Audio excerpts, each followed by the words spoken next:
looking for a new calendar to keep track of the days, weeks, and months of the new year. But where do all these calendrical names of months and weekdays come from? Let's find out.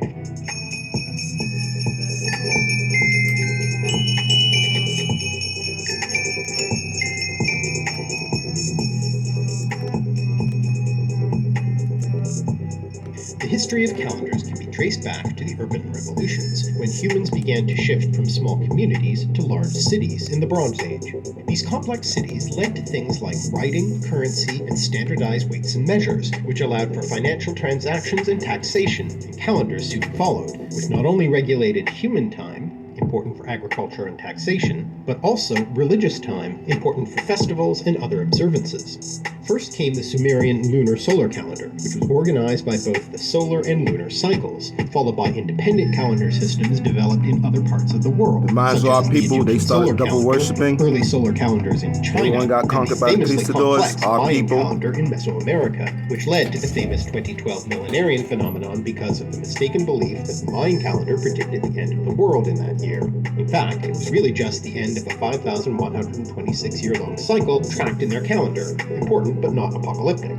The word calendar actually comes from the Roman calendar, in which the first day of the month was named the calendae, or calends, traditionally spelled with a K, even though the letter was very rare in classical Latin. From calare, to call, summon, being the day when the priests would announce the new moon and declare the number of days, 5 or 7, depending on the month, until the next named day, the noni, or nones, meaning literally 9, which if you count inclusively, that is, counting both the day you start with and the day you end on, is 9 days before the next named day, the Idus or Ides, as in the famous Ides of March when Julius Caesar was assassinated. Etymology unknown, but perhaps Etruscan, coming on either the 13th or 15th of the month, and all the other days of the month were simply counted back inclusively from those named days. Those named days, by the way, were likely originally there to mark the phases of the moon. For the Romans, the word year was annus, from which we get annual, ultimately from the Proto-Indo-European root at, to go, thus indicating the idea of the period of time gone through. The English word year comes from Old English jaar, ultimately from the Proto-Indo-European root yer, meaning year or season, which also came into Greek as hora, season, which eventually found its way into English in the words horoscope and hour, indicating a very different unit of time. The word for month in most languages is usually connected to the word for moon, since a month was, originally at least, a cycle of the moon. The Romans called the month mensis, and our English word month, related to moon, comes from Old English monath, and all these words can be traced back to the Proto-Indo-European root me, to measure, also source of words such as measure, meter, moon, and menstruate. We've already explored the details of the Babylonian and Jewish calendars and how lunar, solar, and lunisolar calendars work in our previous videos on the words Sabbath and millennial. So if you want to learn even more about those topics, check them out. But to briefly summarize the key issues relevant to our modern calendar, the modern secular calendar is strictly solar, which keeps in sync with the solar cycle, determined by our Earth's orbit around the Sun, so that the solstices, when the day or night is at its longest, and the equinoxes, when the day and night are the same length, occur at the same time every year. But as I mentioned before, there are other natural cycles that can be used in organizing a calendar, such as the daily cycle determined by the rotation of the Earth, and the lunar cycle or lunation determined by the moon's orbit around the Earth. The problem is, none of the cycles line up properly. The year can't be divided up into an even number of lunations. There's about 29.53 days in a lunation and about 12.38 lunations in a solar year. So lunisolar calendars that track both cycles have to cheat by adding in extra days or months here and there to reconcile the different cycles, what are known as intercalary days or months. Intercalary meaning inserted into the calendar, from Latin inter, between, and that same root as calendar. And in fact, the year can't even be broken down into an even number of days. It's actually 365.24 days, hence the need for leap years. Now, although our secular calendar is not dependent on lunations, only needing to reconcile the daily and yearly cycles, since our modern calendar was in part developed by the Christian Church based on the Roman calendar and the Jewish calendar, we do also have to bear in mind the lunar cycle when we look at its history. The 7-day week seems to have originally derived from the phases of the moon in the Babylonian calendar, which was then transformed in the Jewish calendar to a simple repeating 7-day cycle ending on the Sabbath, no longer tied to the lunar phases. But the Jewish calendar was nevertheless still a lunisolar calendar, and so festival days also depended therefore on lunation. And since the Christian tradition was based on Judaism, some of the Christian festivals are also based on the lunar cycle. This is why in the ecclesiastical calendars, sometimes referred to as calendar with a K in that ancient Roman tradition, there are movable feasts based on the lunar cycle and fixed feasts based on the solar cycle. This is why Christmas, a fixed feast, occurs on the same date every year, but Easter, a movable feast based on the lunar cycle, moves around. So today we're going to focus on how we got our modern international calendar with the months and weekdays we know and love. And to do that, we have to start with classical Rome. The old Roman calendar system originally had only 10 months, starting with March and ending with December, with a number of intercalary days after December to reconcile the calendar with the solar year. And later on, these intercalary days were replaced with 2 new months, January and February. And the start of the year was eventually moved to the beginning of January. But this is why the months September, October, November, and December, which etymologically come from the Latin numbers septem 7, octo 8, noem 9, and decem 10, are no longer the 7th, 8th, 9th, and 10th months. That original Roman calendar was modified over and over again, with the length of months becoming fixed so that they no longer represented lunar cycles, and it was brought more in line with the solar cycle, for instance by adding leap days as we have it now.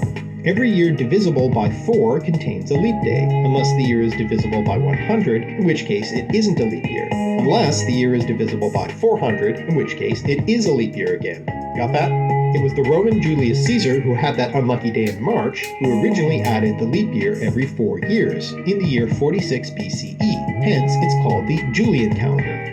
But since the year is slightly less than 365¼ days long, Pope Gregory XIII promulgated the current more complex system of leap years in 1582. Hence, our calendar now is called the Gregorian calendar, though it was actually the work of physician and astronomer Aloysius Lilius, with further refinements by Jesuit German mathematician and astronomer Christopher Clavius, who, by the way, first introduced brackets in mathematics and was one of the first to use the decimal point in the West. But that explains why historical dates are sometimes messed up. Because in order to get the calendar back on track from the 10-day difference that had built up since the Julian calendar started being used, in 1582, October 4th was followed immediately by October 15th. And to make matters worse, only Catholic countries adopted the new calendar in 1582, with Protestant and Orthodox countries only adopting it some time later, leading to many discrepancies. Britain didn't adopt the new calendar until 1752, by which point the slippage had increased to 11 days. So in Britain in 1752, September 2nd was followed by September 14th. And of course many at the time complained about the loss of those 11 days.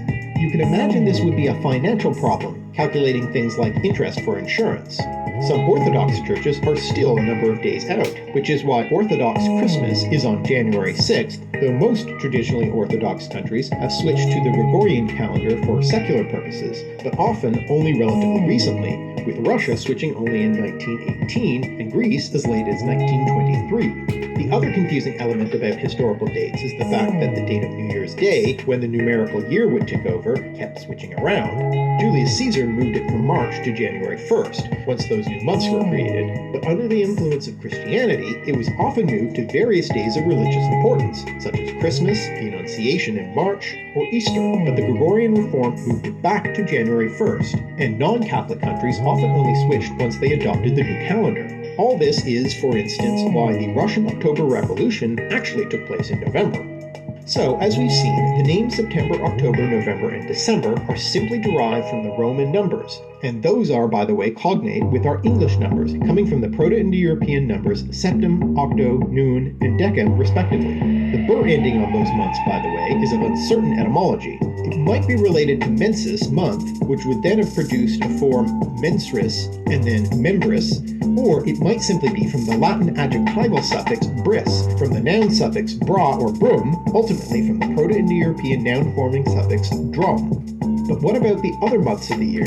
Well, let's start with January, or Januarius in Latin, which is named after the two-faced god of doorways, Janus, very appropriate for the newly instituted first month of the year. The name Janus, or actually Janus in Latin, is related to the word janua, door, which gives us English janitor, who was originally a doorkeeper, and comes from the Proto-Indo-European root a, to go, which might lie behind the root yer, and would thereby be related to the word year, also appropriate. Now, the early Germanic peoples had their own calendar system too, and some of those old month names continued to be used for quite a while before being replaced by the Roman names. So in Old English, December and January roughly coincided with Jólamånað, or Yule month, in reference to the old pagan festival Yule, now associated with Christmas, and later it was divided up into 2 months, Ara Jólamånað, before Yule month for December, and Aftara Jólamånað, after Yule month for January. And you can learn more about the etymology and significance of Yule in our Yule video. You'll love it! Next up is February, the other new month that the Romans added to their originally 10-month calendar. Since Februarius was the last month in the Roman calendar until the first month was changed from March to January, there were a number of Roman festivals then that were concerned with endings and boundaries, such as Parincalia, which involved honoring ancestors and propitiating the dead, and Terminalia, a festival in honor of Terminus, the god of boundaries.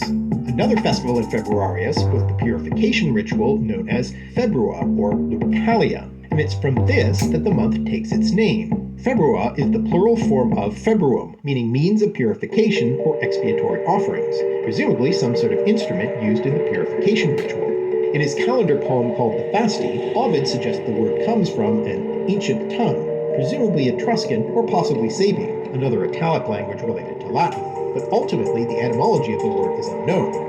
It might come from the Proto-Indo-European root dego, to burn or born, also the source of the word fever, or the root deu, dust, vapor, smoke, also the source of the word fume, either way suggesting a ritual involving fire and or smoke. In the Germanic calendar, February is equivalent to Solmonth, which the Venerable Bede in his De Temporum Ratione, or The Reckoning of Time, explains means the month of cakes, because the English used to offer cakes to their old Germanic gods in that month, though some scholars have suggested that instead it might mean mud month, since mud is the usual meaning of the word soul, and that time of year is particularly wet in the climate of England. Bede, by the way, was one of the foremost Latin writers in early medieval England, and his De Temporum Ratione, which not only gives and explains the Latin and Old English names of the months, but also the Hebrew and Greek names, is a work of computus, that is the calculation of the calendar, and specifically the calculation of the date of Easter, which moves around every year since it's based on a lunar calendar, unlike most of the rest of the Christian calendar. There was a controversy about the method of calculating Easter just prior to Bede's time, revolving around whether the English should calculate Easter following the methods of the Church in Rome or following the Irish Church's method. Bede was a staunch supporter of the Roman Church, so the climactic moment of Bede's most famous work, Historia Ecclesiastica Gentis Anglorum, or Ecclesiastical History of the English People, was when the Synod of Whitby decided in favor of the Roman method of calculation, as well as the Roman form of tonsure, or monastic haircut, instead of the Irish.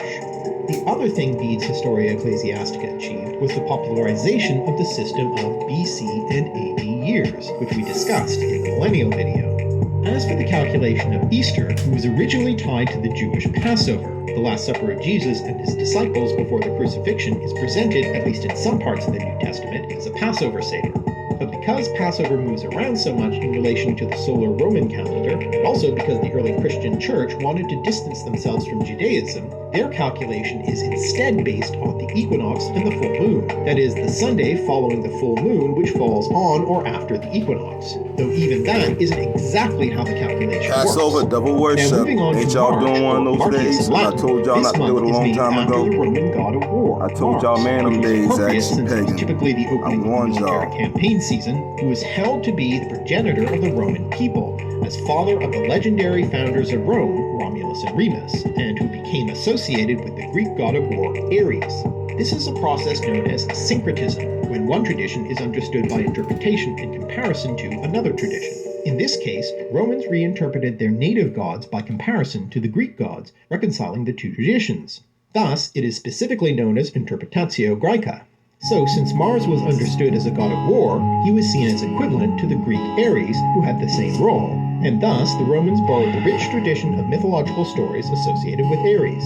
The word syncretism, by the way, is a surprising etymology, coming from Greek syncretismos, from the prefix syn, with, together, and a debated second element, possibly the name of the island of Crete, because the earliest attested use of Greek syncretismos is to refer to a federation of Cretan communities, though some have also suggested a connection to Greek crasis, mixture. As for the name Mars, its source is uncertain, but it may be connected to the Etruscan god Maris. As for Mars himself, he seems to have originally been a thunder god, not a god of war, and may descend from an old Indo-European god of thunder and oak trees, Perkunos meaning literally oak, also the source of the Germanic god Thor, though the name Perkunos was transferred to Thor's mother, Fjordvin. The connection between thunder and oak may be that lightning has a tendency to strike the very tall oak trees. As for the name of the month of March in the Germanic calendar, Krethmona, this refers to a different god, Krethe, to whom Bede tells us the English sacrificed at this time. We know nothing more about this goddess, but her name seems to mean either victorious or famous, related to Old English Kreth, glory in battle or victory, and from the same root as the first element in the names Rudolph, literally famous wolf, and Roger, famous spear. Next is April, or Aprilis in Latin, which marks the beginning of spring, and one traditional etymology reflects this, with Aprilis coming from Latin apparire, to uncover, open, from Proto-Indo-European apo, off, away, and where, to cover, since all the plants open up at this time of year. Ovid mentions this etymology, but also provides a different derivation, that since it is the month of the goddess of love, Venus, with her festival on the Calends, the name comes from her Greek equivalent Aphrodite. This could make sense coming through Etruscan apru, a borrowing of the shortened version of her Greek name Aphro. Now the name Aphrodite is itself of uncertain origin, but Ovid goes on to mention the usual Greek understanding of her name, that it comes from Greek aphros, foam, because of the myth of her origin from sea foam produced by Uranus's genitals when his son Cronus cut them off and threw them into the sea. The word aphros, in turn, might come from the Proto-Indo-European root neb, cloud, also the source of Nebula, Nimbus, and Neptune, the Roman sea god who became syncretized with Greek Poseidon. The second element of Aphrodite might be related to Greek deato, seemed, appeared, and delos, clear, visible, also the source of the second element in psychedelic, from Proto-Indo-European dieu, to shine, suggesting she might originally have been a dawn goddess. More recent arguments, however, derive Aphrodite's name from a pre-Greek language, as the goddess herself seems to be largely influenced by Eastern cults of the Phoenician Astarte, cognate with Babylonian Ishtar, herself influenced by Sumerian Inanna, so a lot of syncretism going on there. A completely different etymology for the name of the month Aprilis is that it might come from an otherwise unattested form, Aparilis, meaning the following, the next, ultimately from that same Proto-Indo-European apo, since it was the second month in the older Roman 10-month calendar. According to Bede, the Germanic name for April is Eostermonath, or Easter month, named after an old Germanic goddess Eostra, who is celebrated in that month. The Germanic name was then borrowed to refer to the Christian festival of Christ's crucifixion and resurrection. Most non-Germanic languages refer to Easter with some form of the Semitic word for Passover, which in Aramaic is Pascha and Hebrew Pesach. Literally, he passed over, in reference to the story in Exodus in which the Spirit of God passed over the homes of the children of Israel in Egypt while inflicting the 10th plague of death on the Egyptian firstborn. Thus, for instance, the word for Easter in French is Pâques, in Italian Pasqua, and in Spanish Pascua, but in German it's Ostern. As for the goddess Eostra, we don't know very much about her, though the name is attested in the month names of a number of other Germanic languages, as well as in some place names and other fragmentary evidence. Etymologically, it seems to be traceable back to the Proto-Indo-European root aus, to shine, also the source of the word east, and thereby identified as the descendant of a Proto-Indo-European dawn goddess, Hausos, also the source of the Roman goddess Aurora, the Greek goddess Eos, the Vedic goddess Usas, and the Lithuanian goddess Ausrine. Next up is May, or Maius in Latin, named after the Roman earth goddess Maia, who might be related to or have become conflated with the Greek goddess of the same name. The Greek Maia was the daughter of the Titan Atlas, and the mother of Hermes, equivalent to Roman Mercury. The Roman Maia is also said to be the wife of the blacksmith god Vulcan, equivalent of the Greek Hephaestus. Maia also became connected with the mystery cult goddess referred to as Bona Dea, meaning good goddess, though her actual name was only known to women, so the Roman male authors didn't know much about her or the rituals associated with her. The Roman sun Maia is a goddess of growth, deriving her name from the comparative adjective maius, maior, larger or greater, from which we get the word major. The Greek word Maia, on the other hand, was an honorific term for older women, perhaps derived from mater, mother. However, both the Greek and Latin names might simply mean she who is great, from the Proto-Indo-European feminine form of magia, from the root meg, which is, in any case, the root that lies behind Latin Maius. Bede tells us that the Germanic name for May is Thrimilchemonath, literally 3 milk month, because in that month cows could be milked 3 times a day. June, or Junius in Latin, was the last originally named month in the old Roman calendar, the rest simply being numbered. Ovid has 3 different goddesses claiming the month as theirs, giving 3 possible etymologies for Junius. In the first, the one that most modern etymologists agree with, the goddess Juno, wife of Jupiter, syncretized with Greek Hera and Zeus, says the month is named after her. The name Juno either comes from that same root deu, meaning to shine, that we saw in connection to Aphrodite, with the sense sky or heaven, plus enes, burden, from which we get the word onus, thus forming a compound meaning having heavenly authority. Or from the root eu, vital force, youthful vigor, which also gives us the words youth and young.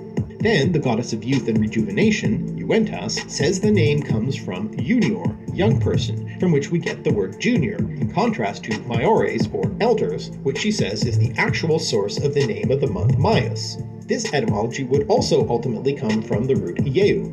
And finally, the goddess of marriage and society, Concordia, says the name comes from jungere, to join, in honor of her uniting the Romans and the Sabines. Latin jungere comes from the Proto-Indo-European root yeug, to join, which also gives us the words join, yoke, yoga, through Sanskrit, because yoga involves the joining with the Supreme Spirit. Another theory is that it comes from the name of the Junia clan, either Marcus Junius Brutus, who made the first sacrifice to the goddess Carna on the calends of June, or Lucius Junius Brutus, the founder of the Roman Republic who overthrew the last of the Etruscan kings and became one of the first consuls of Rome. The clan name Junia is probably itself connected with the goddess Juno. Bede tells us that both June and July are called Litha, from Lithe, mild, because both months are mild and feature gentle breezes, suitable for navigating on the sea. Ultimately, the word comes from the Proto-Indo-European root lento, meaning flexible, also the source of the words lithe and relent. Now, it's interesting that we just mentioned Marcus Junius Brutus, because there's another, more famous Marcus Junius Brutus who is connected with the month of July. July was originally called Quintilis, just meaning the 5th month, but was renamed in honor of Julius Caesar in 44 BCE, and the 6th month, originally Sextilis, was renamed. Alright, y'all, we're gonna cut this and go make a part 4. This is part 3.